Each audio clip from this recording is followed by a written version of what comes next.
Okay, magandang gabi, tanghali at umaga sa inyong lahat. Muli si Banat PH, ano? At buong linggo nga tayong hindi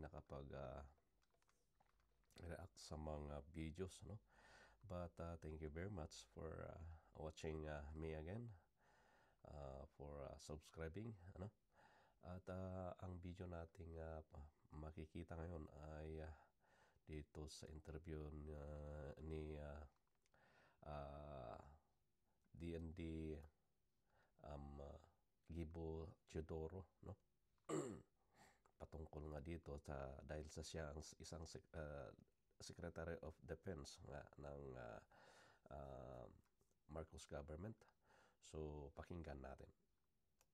You're known to be an ally of the Vice President, Sara Duterte, and now you are with the Marcos cabinet.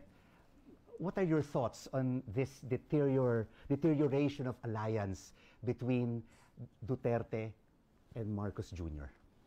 Well, all I can say right now is I hope that there was a unified country, but it does not happen. Now, being a member of President Marcos's official family, my obligation is to protect the programs and the integrity and the security, actually, of our president. That is my sworn duty, of which I will not shirk. Friendships sorry for the term, but friendships aside, this is job, this is country, this is my honor and dignity on the line. And my father served with President Marcos, my mother did, I did too as Kabataan Barangay. I've known the president since we were young, and the trust and confidence we have in each other is quite deep, and no other factor can go between that, you know. Okay. No other factor go between that, no? At saka ang ano dito, ang gusto kong sinabi rito, yung integridad, no? So bilang isang sekretary, nakikita naman natin na nagtatrabaho si Secretary Gibo ng ayon sa kanyang kuling bilang isang defense secretary. So ang pinanilbihan niya ay ang buong sambayanan ng Pilipinas at integridad ng Pilipinas. At the same time, siyempre, ang boss niya ay si President Bongbong Marcos. So, nakikita natin na talagang nagtatrabaho siya biyan na dati ay hindi niya alay o hindi niya kasama o hindi niya kagrupo, kumbaga, si President Bongbong Marcos. Kaya yun yung maganda,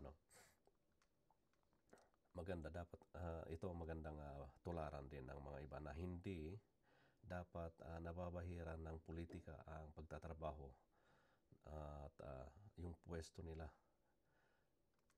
at ang kanilang pagtatrabaho sa gobyerno, no? Kasi ito ang sumisira kung masyadong panatiko ang isang tao sa isang politiko, yun yung nakakasira, nakakasira ng layunin ng na mapaangat ang antas o madepensahan ang integridad o ang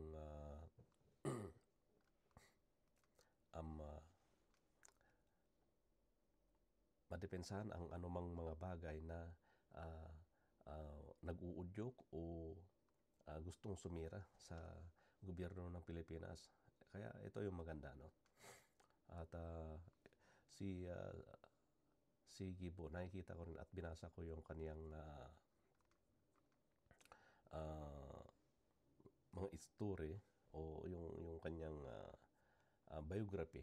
Maganda yung kanyang maganda yung track record niya at isa sa akin, para sa akin, isa siya sa isang magandang magiging future president, no?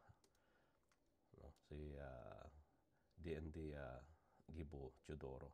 Kasi may paninindigan, ano, may angas, kumbaga. May paninindigan at matalinong tao. Kaya maganda rin na sana